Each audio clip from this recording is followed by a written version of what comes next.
계절과 관련했을 때 벙찌는 경우가 있어요. 가을하면 어디를 가요? 제가 생각한 답변은 단풍놀이였어요. 근데 호텔이요, 키즈카페요 라고 말하는 거예요. 한글은 점 하나가 있느냐 없느냐, 너가 되고 내가 되는데. 그래서 그 점 하나와 조사 하나로 의미가 온전히 바뀝니다. 읽기 연습부터 정확히 시키셔야 됩니다. 그림책 정말 많이 읽어주시면서 듣기가 제대로 안 되면 읽기도 제대로 안 되고, 읽기가 제대로 안 되면 쓰기도 제대로 안 돼요.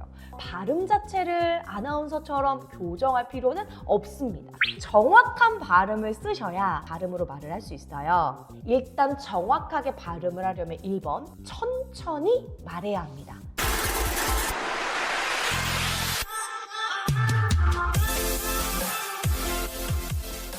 안녕하세요, 송원장입니다. 지난 시간에 이어서 예비초, 특히 영어 유치원을 다니고 있는 예비초 친구들을 위한 국어, 한글 로드맵을 좀 함께 짜보려고 합니다. 저희 학원에도 이제 영어 유치원을 다니고 있는 친구들, 다녔던 친구들을 좀 많이 보게 됩니다. 특히나 뭐 말하는 부분까지 같이 하다 보니 더 어머님들이 오셔서 부탁하고 이야기하는 부분들이 많아요. 영어 유치원 다니면 무조건은 아니에요. 이야기 들어보시면서 우리 아이가 이 부분에 해당을 한다 하면 참고하시고요. 우리 아이는 그런 부분은 없는데 라고 하시면 패스하시면 됩니다. 모든 친구들을 위한 일반화된 이야기는 아니라는 점 참고하시면서 우리 아이들과 어떤 부분들이 맞고 어떤 부분들이 다른지 체크해 보시기 바랍니다. 첫 번째, 읽기 연습. 한글 책을 읽을 때요, 집에서 소리내서 읽나요? 아니면 그냥 묵음으로 다 읽었어 이렇게 말하나요? 7살 영유를 다녀도 한글을 다 안다 라고 하면 그 읽을 때 소리를 내지 않고 읽는 친구들의 경우 읽어보라고 한번 해보세요. 조사를 빠뜨리진 않는지, 반말을 존댓말로 바꾸지는 않는지, 아니면 뭐 주인공의 이름을 바꾸지는 않는지, 이런 부분들을 한번 체크해 보실 필요가 있습니다. 저도 이제 영문학 공부를 좀 했었거든요, 같이. 그때 지금까지도 기억나는 그 영문학 이야기 중에 하나가요, 영어는 알파벳의 순서가 조금 달라도 오타를 조금 내도 사람들이 휘리릭 읽다 보면 이게 문자가 알파벳은 한글보다 더 많잖아요. 자연스럽게 쭉쭉쭉쭉 오타를 원래의 정확한 단어로 수정해서 읽을 수가 있대요. 그게 본능적으로. 근데 한글은 아시잖아요. 한글은 점 하나가 있느냐 없느냐, 너가 되고 내가 되는데. 그래서 그 점 하나와 조사 하나로 의미가 온전히 바뀝니다. 한글책은 정확하게 읽는 연습이 필요하거든요. 잘 읽었냐 못 읽었냐를 막 질문으로 줄거리로 물어보지 마시고 그냥 한 페이지 딱 펴서 읽어봐. 잘 읽는다면 오케이, 못 읽는다면 천천히 읽어볼까? 요 한글 다시 한번 읽어볼까? 그렇게 해서 체크를 해주세요. 이거 왜 못 읽어? 이것도 몰라? 이게 아니라 어머님 마음속으로만 생각하시는 거예요. 이 발음을 조금 어려워하네, 이 글자를 조금 힘들어하는 것 같네 하면서 한번 평균적인 부분들을 정리를 해보시고 그 부분 위주로 읽는 연습을 좀 시켜주세요. 영어 유치원 다니는 친구들 중에는요, 한글을 다 뗐는데 영어를 많이 하다 보니 한글이 조금 더 도태되는 친구들도 있고요, 한글을 아예 못 떼고 영어 유치원에서 영어만 한 친구들도 있고요, 또 오히려 이중언어가 너무 잘 발달된 친구들도 있어요. 케이스는 굉장히 다양하거든요. 근데 어쨌든 결론적으로 지금 한글이 조금 약하다라는 친구들은 읽기 연습부터 정확히 시키셔야 됩니다. 두 번째, 쓰는 연습은 어떻게 하나요? 고짜고짜 한글 쓰라고 따라 쓰라고 하는 것보다는 다시 한번 읽어보는 연습을 저라면 시키겠어요. 아까 전에 제가 조사를 어떻게 쓰느냐, 점 하나를 어떻게 찍느냐에 따라서 말이 달라지는 게 한국어다, 한글이다 라고 말씀을 드렸는데요. 내가 발음으로 쓴다는 거는 내가 들린 대로 발음하고 쓴다는 것이에요. 쓰는 건 그냥 쓰는 행위가 아니라 듣고 말하고 쓰는 과정이 이루어지는 거거든요. 즉, 듣기가 제대로 안 되면 읽기도 제대로 안 되고, 읽기가 제대로 안 되면 쓰기도 제대로 안 돼요.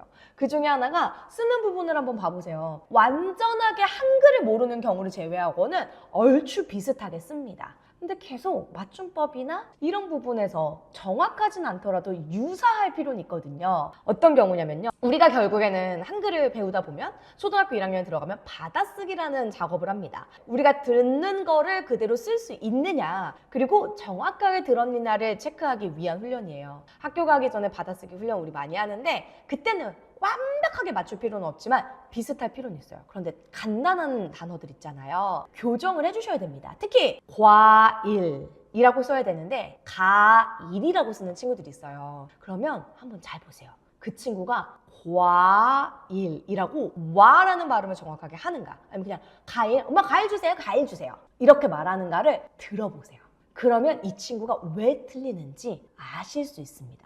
그런 단어들이 한국어에 진짜 많거든요. 또 두 번째로 많이 놓치는 부분들은 받침인데, 물론 받침은 영유 친구들이 아니어도 어려워요. 근데 마찬가지로 그 받침이 헷갈리는 것도 듣기가 잘 되어야 받침을 좀 더 정확하게 쓸 수 있다. 그래서 읽는 연습을 좀 정확히 할 필요가 있습니다. 그 다음 쓰기 연습의 두 번째 팁은요, 완전 어릴 때 문자에 눈에 뜰 때 집안 곳곳에 막 붙여놓잖아요. 여기다가 물통, 요 앞에다가 컴퓨터, 문, 창문, 이런 단어 카드 붙여놓으시죠. 우리 아이들이 영유에 가면서 오히려 문자도 조금 더 헷갈려하고 못 읽는 것 같다라고 하시면 단어 문자 카드 다시 활용하세요. 눈으로 익숙해져야 그걸 우리 친구들이 또 쓸 수 있거든요. 나 본 적 있어 이러면서. 근데 그동안에 꽤 긴 시간 동안 오래 영어에 노출이 됐다 보니 한글의 노출 빈도, 시간이나 수가 줄어들 수밖에 없어서 그 갭을 줄이려면 우리 친구들이 틈틈이 한글을 많이 보아야 합니다. 그 통 문자를 써보는 연습을, 그때 따라 쓰는 연습을 해보면 되겠죠. 쓰는 연습은 요 순서로 하시면 돼요. 단어를 보고 따라 쓰는 것 다 하죠. 오케이. 그러면 듣고 따라 쓰는 것 받아쓰기예요. 100점 맞아야 된다, 모든 단어를 맞춰야 된다가 아니라 얼추 비슷하게 쓸 줄 안다, 헷갈리는 단어가 조금씩 있지만 그래도 꽤 잘하는 것 같다 정도면 돼요. 100%는 성인들도 맞춤법 여러분 테스트하면 틀리는 분들 많으실걸요. 그래서 맞춤법을 100% 완전 충족시키는 것보다는 어느 정도 완성도가 되면 된다 보시고요. 문장 쓰기 연습을 하시면 됩니다. 뭐 받아쓰기로 문장을 써도 좋고요. 그냥 내가 오늘 있었던 일을 문장으로 쓸 수 있게끔 해주시면 돼요. 처음에는 그냥 간단한 한 문장부터 쓸 수 있게끔 하다 보면 쓰기 연습은 자연스럽게 이루어집니다. 당연히 한국어도 말하는 연습이 필요해요. 물론 우리가 스피치를 하면서 발음 자체를 아나운서처럼 교정할 필요는 없습니다. 그런데 왜 말하는 연습이 필요하냐? 정확한 발음을 쓰셔야 발음으로 말을 할 수 있어요. 발음을 정확하게 못한다라고 생각한다면 보시면 여러 가지 이유가 있을 수 있어요. 워낙 영어 말하는 데 익숙해져 있어서 혀가 많이 말랑말랑해져서 딱딱한 한국어의 발음이 조금 어려운 친구도 있을 거고요. 성격이 급한 친구들은 휘리릭 영어학식에 보면 알파벳 순서가 조금 바뀌어 있어도 알았어 단어를 이러면서 읽는 친구들도 있을 수 있고요. 그냥 발음 자체가 계속 뭉개지는, 혓바닥에 힘이 없는 친구들이 덜어 있어요. 그래서 그런 부분들을 말하는 연습이 필요한 친구들일 텐데, 일단 정확하게 발음을 하려면 1번 천천히 말해야 합니다. 부모님도 천천히 말씀하시는 연습을 하셔야 돼요. 그래야 우리 아이들도 차분하게 말할 수가 있습니다. 두 번째로는 받침을 정확하게 발음하는 거예요.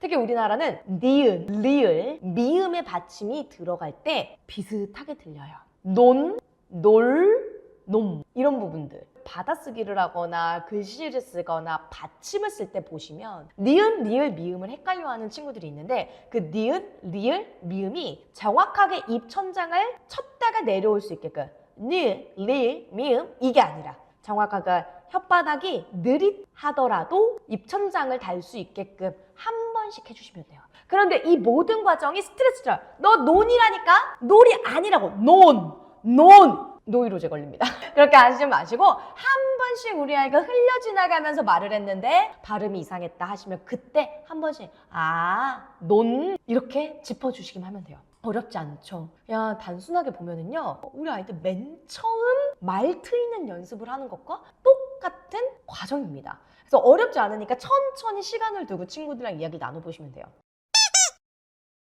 번외로 굳이 국어 문자가 아니더라도 영어 유치원 친구들이 이런 부분들이 더 뒷받침되면 좋겠다라는 부분들이 있어요. 한글에 대한 빈도수나 노출적인 부분이 적다 보니 친구들의 표현력이 단편적일 때가 많아요. 수식어구, 꾸밈어구, 묘사, 직유법, 비유법을 활용하는 빈도수가 일반 유치원 친구들에 비해 현저히 적습니다. 진짜 한글 강화해야겠다라고 하신다면 그림책 정말 많이 읽어주시면서 다양한 표현을 우리 아이들이 머릿속에 넣을 수 있게끔 해주셔야 돼요. 그래서 뭐 계절에 대한 이야기를 한다거나 전통에 대한 이야기를 한다거나 또는 생활 습관에 대한 이야기를 한다면 확실히 영어 유치원 친구들과 이야기를 나누다 보면 계절과 관련했을 때 벙찌는 경우가 있어요. 가을하면 어디를 가요? 제가 생각한 답변은 단풍놀이였어요. 근데 호텔이요, 키즈카페요 라고 말하는 거예요. 근데 그럴 수 있죠. 물론 사실 우리가 계절과 상관없이 갈 수 있는 거거든요. 근데 아이들은 호텔 가서 수영장에 갔던 기억을 너무 좋아하는 거예요. 그때 제가 느낀 건 뭐였냐면 이 친구들이 경험한 게 많지 않다. 다양하게 만져보고 경험할 수 있는 부분들이 됐으면 좋겠어요. 클래스를 넣는 게 아니라 그냥 부모님과 함께 산책을 하면서 와, 단풍이 들었네. 어머, 새싹 폈다. 확실히 봄이 오니까 다 되살아나는 기분이야. 이런 표현들을 엄마랑 같이, 아빠랑 같이 그냥 걷다가 소풍 가다가 느껴보는 거거든요. 이건 결코 단연코 어떤 곳에 비싸게 가야만, 비행기를 타야만 쌓일 수 있는 부분이 아닙니다. 그런 수업을 하는 와중에 가을이 되면 뭐 하고 싶으세요? 했을 때 제가 너무 좋았던 답변은 감 따러 가고 싶어요 라는 거였어요. 뭐 단풍, 울긋불긋 보고 싶어요, 밥 먹고 싶어요 라는 친구도 있지만 감을 본인이 따봤기 때문에 감을 따러 가고 싶다라고 표현을 하는 거거든요. 또 마찬가지예요, 여러분. 일반화시키면 안 됩니다. 저의 경우는 그랬다는 거예요. 다른 영어 유치원 친구들이 한 친구가 호텔 얘기하니까 다 호텔이 튀어나왔어요. 결국에는 경험과 이야기거리가 다양해져야 되는 부분들이 영어 유치원 친구들에게는 조금 더 많아지면 좋겠다라고 생각합니다. 근데 물론 저도 저희 아이 영어 유치원 보내요. 보면은 계절에 대한 부분들, 또 지식에 대한 부분들, 동물에 대한 부분들 분명히 학습을 합니다. 그런데 팩트 위주의 학습이 되잖아요. 이게 한국어로 무언가 비유법을 활용한 표현법은 아니기 때문에 그래서 그런 부분들이 일상생활에서 보충이 되면 좋다라고 말씀을 좀 드릴게요. 또 하나는 물론 이건 기질적인 차이들도 당연히 있습니다만 맞췄다? 정답이다의 포커스가 맞춰져 있는 친구들이 있어요. 이건 일반 유치원 친구들도 있지만 확실히 비율적으로 볼 때 영어 유치원에 더 많은 게 아무래도 시험을 좀 많이 보잖아요. 레테를 보기도 하고 이 친구들이 틀리는 거에 대한 트라우마가 조금 크더라고요. 수업을 하는 유치원 이외의 시간에서는 시험에 대한 부분보다는 조금 더 창의적으로 표현할 수 있는 부분들의 시간을 마련해 주시면 좋을 것 같아요. 영어 유치원의 진짜 큰 장점은 말하는 부분에 두려움이 없다는 거예요. 친구들이 항상 앞에 나와서 스피치하고 와서 이제 쇼앤텔 같은 활동들을 하다 보니 확실히 영어 유치원 친구들은 자신감이나 앞에 드러나거나 스피치하는 부분들은 좋아요. 너무 잘 발달이 되어 있습니다. 암기력 마찬가지고요. 대본 숙지력 마찬가지입니다. 하지만 그 컨텐츠를 들여다봤을 때는 충분히 차이날 수 있는 부분이 있기 때문에 그 부분을 조금 더 뒷받침해주면 시너지를 발휘할 수 있지 않을까라고 생각이 듭니다. 친구들마다 언어는 진짜 다 너무 달라요. 일반 유치원을 다녀도 여전히 한글을 못하는 친구 당연히 있을 수 있어요. 근데 방금 제가 말씀드린 부분들은 꼭 영어 유치원에 가면 이렇게 되더라 라는 게 아니라 영어 유치원에 다니고 일반 초등학교를 다닐 건데 그렇다면 내가 준비해야 될 게 뭐일까 라고 생각하실 때 한번 체크해 보실 만한 내용들이었기를 바라보도록 하겠습니다.